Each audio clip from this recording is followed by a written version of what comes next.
Memento versus Sharks. Now, what I really like about Sharks is this card is nuts. You get it into the graveyard, and then it's a quick effect Xyz summon during either player's turn. It could be during the battle phase. And what I like to Xyz summon into, which may not be in their extra deck, I like to go into Caesar. No Caesar, no Wave King Caesar? Shoot. Well, it's still pretty good beyond that. Let's see. There can only be one winner, and you're looking at it. Let's go. 7th Ascension, before a card hits our graveyard where the shifter would no longer be activatable, and before the Maxi is no longer activatable because you cannot send your Maxi to the grave under the effect of shifter, you are now going to be under the sea. Grab the 7 Tachyon. Now, guess what I do? What would I do in this circumstance where I'm now hit by a Maxi and Ash does not negate this? Well, I'm going to search for a barrier statue. Please do. It's only fair. You Maxi'd me. Oh, that's not a barrier statue. I like to put one in for that reason. Now we got a Big Jaws, but we're under Maxi. Grab the Buzzsaw, set and pat. This could have literally been a barrier statue. You what, mate? We got Memento. Ooh, we brickin'. Memento Fusion is not a brick unless you don't have 2 Mementos in your hand or on the field. What the hell? I could not believe this. This is no good. It does work well with the Bone Party, which you have 3 of. It also works well with the Memento Fusion if you have another Memento. So unlucky. And I guess a situation was we had to think, did we not want our Fuelos to be activatable? Well, let's read the Memento Fusion. Fusion summon from your extra deck using monsters from your hand or field, including a Memento monster. So we can use the Memento Fusion instead of the Fuelos to go into a Guardian Chimera to draw 2 and pop a card in the field. And the Buzzsaw Shark may be the perfect moment to get popped because this is about to summon a monster from the deck. And any effect that summons from the deck is worth stopping usually. And there you go. Ooh, we got the Dominus Impulse from the hand. Light, Earth, and Wind monsters for the rest of the duel cannot be activated for us, which would be something like Maxi, a newly drawn Maxi. And we have Ash Blossom again, going for that effect to summon from the deck. Negate. Now, is Ash on Buzzsaw a good effect to negate? Yes, but it's not the best negate because if you let this resolve, inevitably they're going to have an Abyss Shark, and this is way better to negate. Think of LZ from White Forest. This summons and searches from the hand. It is nuts. And now they get to follow up. You Ash this, they lose the search, they lose the plus body on the field, where all you did was stop 1 plus body on the field. And there's the scoop. Let's hop into game. Number 2, hopefully we could see some Shark Xyzes or something. And the opponent's got nothing. So even though we have Called By an Ash, there's just nothing to even use it on. Now, Super Poly is going to be quite interesting. Generally, to use Super Poly, there needs to be 2 bodies on the field with the same attribute. And a lot of people in the TCG will formulate their end boards to account for Super Poly to ensure they don't have 2 monsters of the same attribute, which the Combined Creation is an Earth, and the Creation King, what is he at? I think he's also an Earth. Yeah, that's going to be a problem. Combined Creation and Creation King both being Earths, meaning your normal end board is going to get Super Poly, but you could change your normal end board if you want to play around Super Poly. You can keep the Creation King in graveyard and allow the Combined Creation to reborn the Creation King to momentarily play around Super Poly.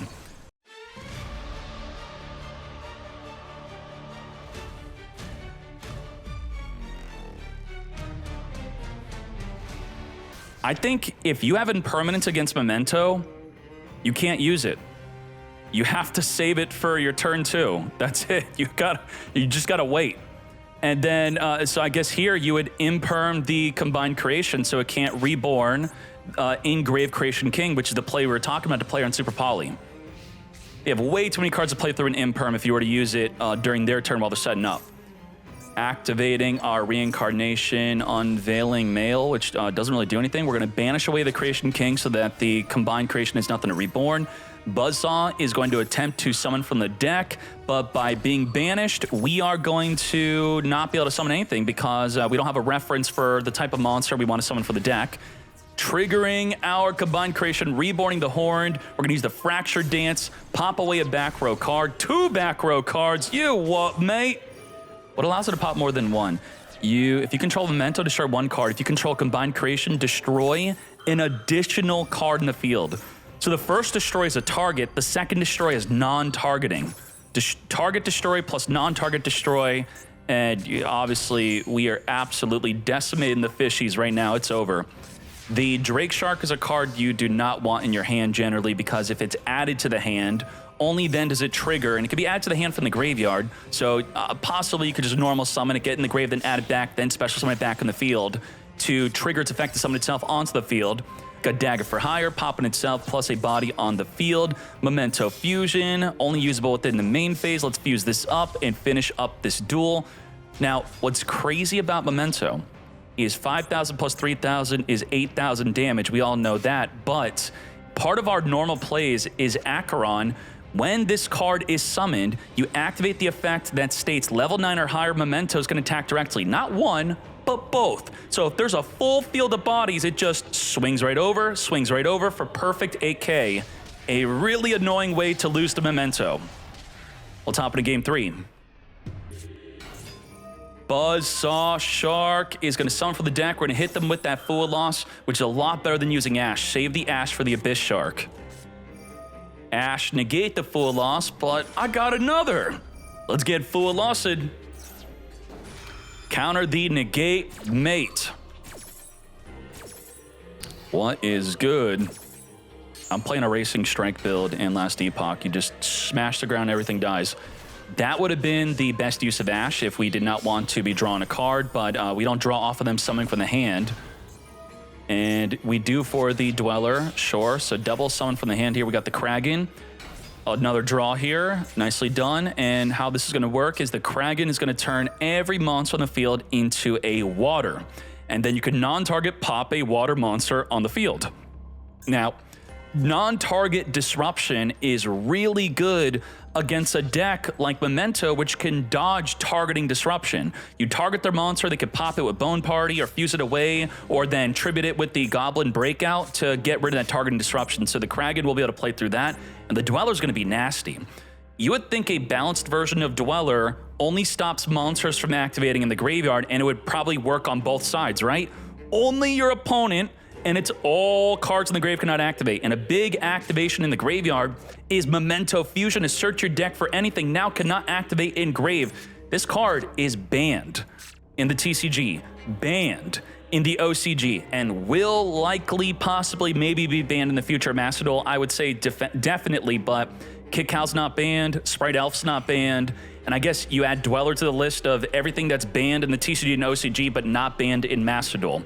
And I played this physically in real life, and I never knew it was a dragon in a cave. I don't know what I was thinking. What the heck? Holy moly. Let's go. Because this is how I saw it.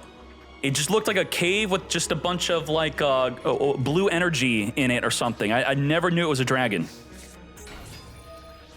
Anguish, come to us. We got a Memento Horse. Get Horsin. We're going to activate to pop. So this does not stop the pop, but now we're forced to pop the Anguish, which it does a different effect based off of the level of the monster you pop. We can only send up to level 3 from our deck to the graveyard now if you pop the horse. Get Horsin. Goodbye. Wait. Okay, you destroyed it. Okay, now the horse is going to resolve. All right. There we go. Send a sheep. We just sent a sheep, a 3 for a level 3. Because a card was destroyed, we could use the graveyard to fusion summon, and that of course gets disrupted. And now we have a dead Bone Party. Bone Party was not used in response to any form of disruption, and we have no other Memento card to use it on. We're in big trouble. We're gonna call by the grave, finger the Buzzsaw. Okay, we wanted to ensure we could Fool Loss, I guess. Okay, sure. I guess that could be fine. 22, 24, and exceeds during the battle phase. Let's freaking go. Shark Drake Levice is here. 3,600 damage. Sharks takes it all. Get Sharkin. Reginald for the win. This is Joey versus Kaiba. Begin. Stand-up Centurion, only the turn's activated. We could discard a card to set up into the back row a Centurion monster as a continuous trap. We're going to maxi early, where otherwise if the Centurion were to be in the back row, they could chain it to summon, but you could then just chain maxi to its activation of summoning from the back row.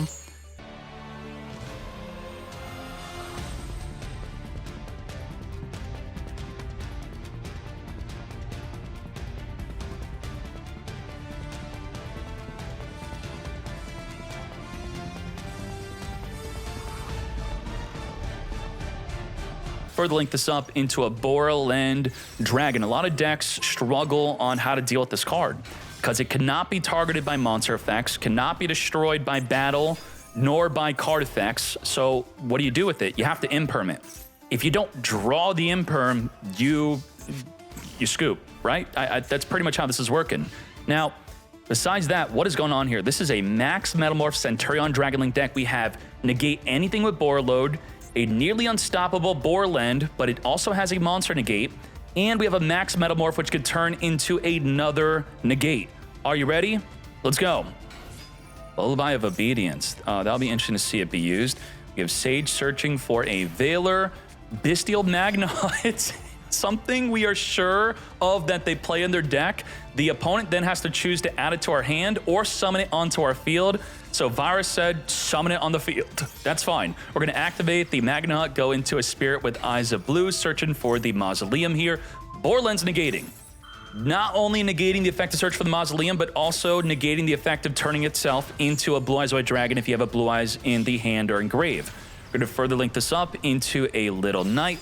Little Knight on summon is going to attempt to banish the Boar Load. Boar Load is going to negate the banish. Little Knight will chain, banish you anyway, and this is what I'm expecting. The max Metalmorph is here. So right now we're at 0 disruptions, but we're going to go up to 1. As we summon for the deck a Red Eyes Black full Metal Dragon with the ability to negate anything at 3,800 attack. Also, it can't be targeted by spell or monster effects. That's quite good. And we are using our negate on the Maiden Mate. You cannot set up the True Light from your hand into the back row. Still set it, but it's not face up right now. We have Magna Hut searching for the barrel here, which is generally what you do. You want to get access to a Magna Hut if you don't already have access to your Primate Engine. We're now going to be popping off from here. Borland onto Little Knight. Little Knight is going to not be chainable to the Borland due to Borland's effect stating that you can't do that. We have Primus on summon, searching and setting up, getting ready for the Emblema Oath. As what just happened here? The additional effect. Not only do you search an Emblema card, but then you could destroy 2 cards on the field, 1 on each. What the heck? That additional crazy effect, non-target destruction, wiping away that True Light before they even knew that the Primus was going to be popping it. Big surprise. Let's keep on going. We got our barrel searching for the Loady Load. We're going to Full Loss right here, right now. Activate to search our deck for that much-needed Drill Beam. We're now going to Wishes, discard the Drill Beam. Now, a lot of people don't think about this play. They would sometimes go into the barrel into the Dragon Link right away. Before you go on a Dragon Link, always think, can I discard my Drill Beam with the Wishes first? Because Drill Beam is only recyclable while you have the barrel on field. Just don't rush it. I know it could feel like a good idea to bait out a negate, but you know, your plays are so obvious to most players already, you may as well just go in.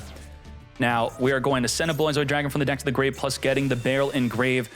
This was an interesting play to play around Full Loss. The Roar would have resulted in the opponent drawing a card if we summoned the Blue Eyes from the deck. Instead, it's summoned from the graveyard, so you now don't draw a card. Great idea, Dr. JB, playing around the Full Loss. And this is what I like. I like ideas of playing around Full Loss where Max C, it doesn't really require thinking as much as playing around a Full Loss where it can feel a lot better. We now have a actually synchro summoned Ultimate Spirit Dragon, not off a Spirit Dragon. I thought Full Loss was supposed to end your turn. Again, summoning under the effect of Full Loss, but not resulting in a draw because it's from the grave. Very well done. Good job on that. I do think we should have waited on the Full Loss activation, though. Maybe activate it in response. I think we would have drawn an additional card. By prematurely using Full Loss, they were able to play around it. We have Regain to get popped with the Ogre here. Begone. Regain continually being able to draw a card every single turn. We do not want to be dealing with that. We have a negate with the Ultimate Spirit, negate anything with the Drill Beam. We have pop multiple cards with the Majesty, plus we have Veiler, so we have Quadra Disruption, and that's a double pop. Just like that, we have 3 more Disruption we have to play through. We are summoning our Collapsed Serpent, banishing from the graveyard, come forth, going into the Striker Dragon. Drill Beam not only is a disruption where it negates, it also gets rid of the card. It banishes it off the field. So ideally, using it on a monster is a great idea, where ideally you use the ultimate Spirit Dragon to negate a spell or trap card to ensure that it goes to the grave because it does not inherently destroy. And there you go, without even having to use the ultimate Spirit Dragon, didn't even get to use the Drill Beam. Maybe we just we hold the Drill Beam because we don't want to be caught in a moment where they maybe activate multiple back row cards to play around the ultimate Spirit and then we can't use the Drill Beam. But in this instance, we have double back row negate. And even better, we could just use our Neo Ultimate Dragon to negate a targeting effect. Thus, we weren't forced to use our Ultimate Spirit. We are really holding onto that Drill Beam. We don't have to use it on anything. Now, Call by the Grave is dead. Can't use it. It's literally just not activatable because the Ultimate Spirit Dragon states that the opponent cannot banish cards from your graveyard. We have Valor negating the Barrel here, which we're already giving up. Let's just skip to the end here, yes? Tyrant Dragon is here. A lot of people forget that the Roar in Grave can make a Tyrant Dragon from your hand or field. Any dragon, so that could be a Barrel plus a Blue Eyes White Dragon. And Tyrant Dragon results in a form of disruption if used on a follow-up. White Lightning for game, just like that. Nicely done. Tyrant on the follow-up could be a full board clear plus resetting a disruption from Engrave, most likely going to be a Majesty. Many times it could be a True Light that the opponent possibly disrupted. Good job to Blue Eyes here. Let's hop into game 3. Now, the Lordy Load will be getting access to the Drill Beam to possibly be negating whatever cards you have in the field. Now, Drill Beam is really good against the Borland Dragon, which we previously stated was pretty much only outable due to a card like Impermanence. Well, Blue Eyes doesn't have to draw the out. They could search the out to the Borland, a huge downside for this matchup. Rocket Tracer into the Striker Dragon. We're going to search our deck. Ash is going to negate. I would not Ash this if they did not use up the normal summon. If they do use up the normal summon, it could be a decent Ash. We have Romulus playing through that Ash, thanks to us having Abyssal, searching for the Dragon Ravine, discard Primero, send from the deck a Serenir, send from the deck a Lubellion, banish Striker with our Druistorm, tribute off Druistorm for our Lubellion set up regained, not regained, but Branded Beast into our back row, as we set Cross out and pass. Adding back from Engrave our Druistorm. What are our forms of disruption? We have 2. We can count Druistorm as another form of disruption. So Druistorm could banish from their graveyard if you want to count that as a disruption, possibly if they want to reborn a Maiden. We have the Hieratic Seal to spin a face-up card back to the hand, which could then summon a Abyssal from the deck, which could be a Baldrake, which could be used with the Branded Beast to pop a card in the field, and then maybe the Druistorm also sends a special summon monster to the graveyard. So it's like 3 to 4 disruptions. It is very conditional, though. Let's go. Barrel is here. Druistorm is banishing preemptively. And we're going to spin the Barrel back to the hand. Okay. We don't want the Barrel to go into a Dragon, Spirit Dragon Link 1. No Link 1, no access to the Mausoleum. So getting a Sage on the field is seemingly impossible here. We now have Load searching for the Drill Beam, which is activatable whenever we want to banish a card in the field and negate it. We have Beast plus Druistorm, so we're pretty much up to double disruption. Maiden is going to be putting into our back row our True Light. We're going to use Roar to summon from the deck. That will trigger the Engrave Maiden. Now, mind you, a lot of people forget about this because in most cases it's not relevant, but if you're in the grind game, which I feel like we're kind of are there, you can't use Branded Beast to pop the Blue Eyes White Dragon, but because it can't be targeted thanks to True Light. But ideally, we would be using the Branded Beast to pop the True Light itself, since only within the main phase we could pop any card on the field. And that's exactly what we're going to be doing. Pop the True Light, but we Geonocked during the duel, but we know there's a Drill Beam. And why is that Drill Beam activatable? Well, not only because there's a Blue Eyes in the field, but returning the Barrel back to the hand ensures that it is definitively going to be activatable whether there's a Blue Eyes or not on the field. Goodbye to the Branded Beast. And the Drill Beam will be recyclable as long as we get another Barrel onto the field, but will not be within this turn. Wait, that's a second Drill Beam, though. We played more than one. The second Drill Beam is already ready into our back row. Let's make our Spirit Dragon here, and let's get to it. Now, the Spirit Dragon negates the activation, so it can negate in the damage step, as you see here, negate the Druistorm with Spirit Dragon. And do we have a trap in the graveyard? We do not for recycling with the Tyrant Dragon. Lordy Load's going to summon a Blue Eyes White Dragon from the deck. We can turn the Tyrant and the Blue Eyes into a Hieratic Seal if we wanted to.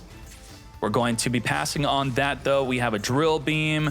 We can negate the safe word effect, so we get multi-benefit out of the Spirit Dragon as we then turn it into an ultimate spirit. I would advise against chaining your Spirit Dragon to its effect of negating an in-grave card, because if they call by the grave finger your ultimate spirit, you lose both effects. You could just wait for the resolution. Now, we did have a drill beam in case they did have a call by the grave. Now, say goodbye to that black metal, banish it away. Ultimate spirit dying during the end phase, reborn back in the field, our Spirit Dragon, which cannot go into another ultimate. And you better Blue Eyes White Lightning for game. Do not mess this up. Tyrant Dragon, White Lightning for game. Yes. Holy moly. And Joey has been defeated. Damn, we keeping that doggy costume on. Let's go. Buzzsaw Shark, Full Loss, Chain. Oh boy. Get that draw for free, and do we end our turn here? We're not ending? We're at least going into Dweller. Dweller should hard counter Fire King. None of the card effects can activate in the graveyard. So we have Dweller turning off the grave. We have double impermanence plus a super poly. We got Quadra Disruption, 3 Disruption plus a Floodgate and a Maxi on top of that. And just like that, our grave is not activatable. That will include the Hollowed Azamina trying to recycle itself from engrave. Let's use that Hollowed Azamina, chain the Maxi, call by the grave or Ash. We're gonna finger the sea. So what do we have here? Do we imperm the Rasalago on summon, attempting to search the deck for an original Sinful? Now we also have the Fire King Sanctuary. We have Fire King Burn to pop multiple cards on the field possibly. Let's Rasala go into our deck. Imperm, negate. No original Sinful for you, mate. Now, what do we have from here? We have not committed to our normal summon yet. We're going to Fire King Sanctuary. With the Super Poly, we're going to have to at least hope that they give us a single draw, but there isn't. So the Super Poly is dead because the Maxi needed to resolve. So instead, we just have Imperm plus our Dweller. Dweller leaving the field is still a lingering effect of nothing being activatable in grave. So let's wipe up the field, main phase 2 into Little Knight, and let's banish away one of those back row cards. Get rid of that dead Super Poly. As we set a Skyburn into the back row, we are going to be using the effect of our Vatsa to negate a monster effect. We could banish an additional monster with the Little Knight. We could pop a card in the field with the Skyburn. We could then pop a card in the field with Kirin. This is 4 Disruption. It doesn't look like it, but it is. Oh boy. Hydrojet Shark is going to add an Aqua Jet, which could reborn the Buzzsaw from engrave, or make the 7 Tachyon a decent play, because we do have to return the Jet Surface back in the deck. Search for the Jaws, return back the Aqua Jet. Now we can special summon Jaws and search. Well, our Vatsa can negate the special summon. Imperm can negate the negate. Little Knight could have dodged the negate, which we chose to not do so. Okay, because we know that the big Jaws can be normal summoned. Normal summon, trigger the effect, and we also want to use the Skyburn, so banishing away the Arvata would be a really bad idea. I would think so. So we do want to trigger the Engrave Garunix, banish away the big Jaws, searching for the Buzzsaw, as we are now going to use this Skyburn to get popping, wiping away both cards in the field, triggering our Vata to reborn from the grave, triggering the Garunix to further summon itself from the grave to then send a Kirin, pop the Kirin from the deck to then reborn from engrave. Let's get to it. Too much. We also have Sanctuary, rank 8 Xyz for another form of disruption. Insanity. Defeating Dweller. That was good. Dweller plus double impermanence. Yep. Wow. Let's go. Oh my gosh. Oh, please, Pirellia Maxi, keep us in the duel. We also have the Dominus Impulse, which could be quite beneficial. Deception, Sinful. We could use the Impulse onto the Hollowed Azamina. Do we do so? We're going to just chain Maxi instead. Draw per special summon. Now, Fictinium has to make the big choice of, do we push for game? Do we go all the way? We have Sylvia to negate any potential hand trap. So if we could set up 8,000 damage without the Sylvia, is that worth it? What is that going to entail? We're going to pop the Poplar, search for our Fire King Ponix. Because we normal summon from the hand, Pirelli is going to be resulting in a draw. It's too much drawing. We're not committing into some wham bam thinking ma'am, whether we could do so or not. We have Deception Sinful, recycling itself during the end phase. Now, what do we have here? We have the Kieran could pop to summon to then pop a card in the field with the Skyburn to then pop another card in the field with the Kieran. We do have Imperm negate a monster. We then have the Sylvia negate. So we have 4 disruptions. 4. Oh, man, you drew cards off of Maxi and Pirelli and you're still bricking? What is this? Skyburn, wipe it. Okay. Wanted Seeker off the top of the deck. Now, of course, this is not Hipster's fault. Hipster has 3 Big Jaw, has 3 Buzzsaw, probably 3 7 Tachyon, and 3 of the card that searches 7 Tachyon. That right there is about 12 1-card starters. You could have Abyss Shark plus any other water. I'm not sure how many Abyss Sharks you're playing. Let's just assume up to 3, so that'd be a 2-card combo. I promise you, Shark is not as inconsistent as it looks like. We have the Kieran getting negated by Impulse, which is a crazy negate. The fact that the Impulse could do that. The Bravata reborn and Kieran back onto the field, 6,000 damage. Now with double fire on field, we could Super Poly, so we should be okay. We're going to reveal the Silvera thinking that this guarantees us lethal damage, but it definitely does not. Super Poly fusing right through the Silvera negate. I don't think so, mate. Come forth, Moo Dragon. Moo Dragon, same attack as the Sylvia. Sylvia obviously does not want to trade with it. You have Diablo Star being added to the hand with the Wanted Seeker. Come forth and summon Diablo Star. Diablo Star triggering Chainlink blocking with the Poplar as we set up into the back row the original Sinful. Send Poplar with original Sinful, summon for the deck, and Oak. Oak on summon, reborn the Poplar. Oak send the back row Sanctuary plus itself, summon for the deck of Flameburst to then use the Flameburst and Poplar to go into Sunlight Wolf to trigger the Flameburst to reborn 2 level 1 fires from Engrave, triggering Sunlight Wolf to add back Engrave the Kieran to our hand. Further going into a Linkuriboh. Is this a Heat Soul? No, it's not. We're going into a Promethean Princess instead. Promethean Princess, reborn the Flameburst from Engrave. Further going into a Hita, so we're no longer locked in a fire. We're going to summon the Ponix. Further going into a triple negate Apollo USA Mate. We're going to Flameburst equip into the back with the Arvata, draw a card with the Wanted Seeker, returning back the original Sinful, randomly drawing into another form of disruption.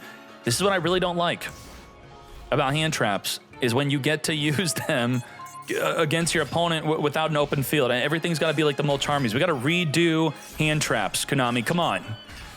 Kieran, Poppin, Flameburst, Trigger, Engraved Garunix, Reborn, pop from the deck another Kieran, Summon a Fire, pop the Buzzsaw or the Moo Dragon. It's a non-target pop.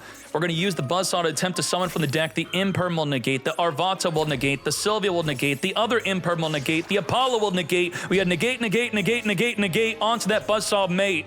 We're going to equip the Reincarnation Male onto the Buzzsaw, and then we're just going to Sylvia negate the effect of it, but that does nothing. It stays in the field. Sylvia, I don't know if you were trolling or what, but it's just chilling. That literally did nothing. And then we're going to swing in. I think we're just having fun with each other, right? All right, let's go 2-0 victory.